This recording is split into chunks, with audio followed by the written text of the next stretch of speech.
আরজিকর কাণ্ডে দোষীর ফাঁসির দাবিতে তৃণমূল কংগ্রেসের সর্বভারতীয় সভানেত্রী তথা রাজ্যের মুখ্যমন্ত্রী মমতা বন্দ্যোপাধ্যায়ের নির্দেশে সিঙ্গুর ব্লক তৃণমূল কংগ্রেস কমিটির উদ্যোগে মহা মিছিল করলেন রাজ্যের মন্ত্রী বেচারাম মান্না।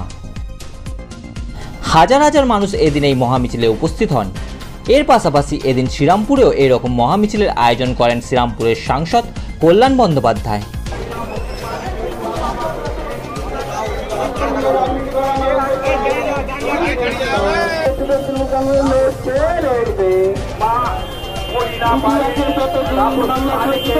বাবা মনোরঞ্জন মালিক আমার গাড়ির পিছনের দাঁড়িয়ে রয়েছে, তাদের সেই নাথুন্নাথী মালিকের বাবা মা বলছে খুনি সেই সিপিএম নেতারা যারা ধর্ষণ করে গায়ে কেরোসিনকে ঢেলে দিয়ে আমার মেয়েকে যারা খুন করেছে দুঃখজনক এবং খুব নক্কারজনক।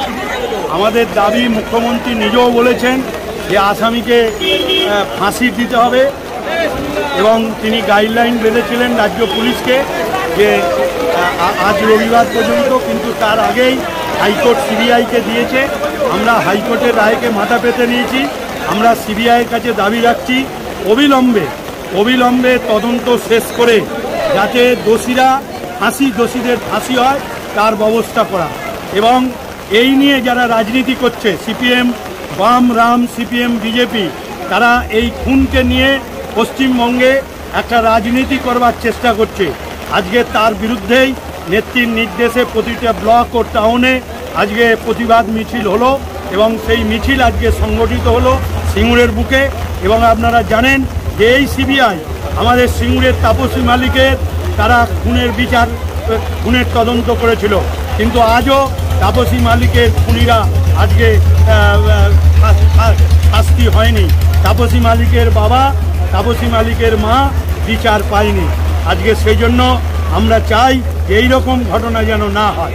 একদিকে আরজিকরের ঘটনাও যেরকম আমরা চাইছি সিবিআই দ্রুত তদন্ত করে দোষীদের ফাঁসি হোক, আবার আরেকদিকে সিঙ্গুর তাপসী মালিকের খুনিদের শাস্তি হোক, এটাই আমি দাবি।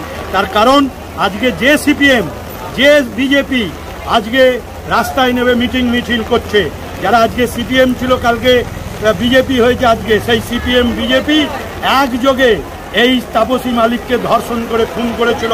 তারা বাংলা ভারতবর্ষের মানুষ জানে আজকে তারা এখানে নোংরা রাজনীতি করতে নেমেছে, তার বিরুদ্ধে প্রতিবাদ। এবং আগামীকাল ব্লকে ব্লকে অবস্থান হবে বেলা 10টা থেকে সন্ধ্যা 6টা পর্যন্ত। সিঙ্গুর ব্লকও সংগঠিত হবে এবং সর্বস্তরের মানুষ আজকে পা মেলাবে। আজকেও যেরকম সিঙ্গুরের সর্বস্তরের মানুষ এর বিরুদ্ধে এবং সিবিআইয়ের দ্রুত তদন্ত শেষ করে দোষীদের ফাঁসির দাবিতে যেরকম রাস্তায় নেমেছে, আগামীকালও অবস্থান মঞ্চে তারা এইভাবে উপস্থিত হবে।